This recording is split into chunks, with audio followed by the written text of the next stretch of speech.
আপনার ছেলেটা বদমাশ হলো কেন? এলাকায় মুরব্বীদের সঙ্গে বেয়াদবি করে কেন? রাজনীতির নামে এলাকায় ত্রাস সৃষ্টি করে কেন? আপনি মা বাবা হিসেবে ব্যর্থ, প্রথম ব্যর্থ।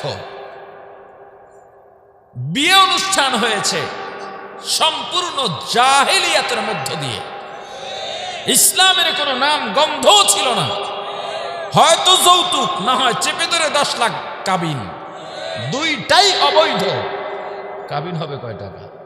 ছেলের উপস্থিত দেওয়ার মতো সামর্থ্য যা আছে নগদ, সেটাই কাবিন হবে, সেটাই মহারণা হবে। 10 লাখ লেখে কি লিগা? যদি সারাসারি হয় নিয়ত আগেই খারাপ। এরপর বিয়ের অনুষ্ঠানে যা চলে, গায়ে হলুদ, এইটা এইটা, ওই ভাত ওই ভাত, বউ ভাত, শালি ভাত, সুমন্দি ভাত, ভাতের আর অভাব নাই।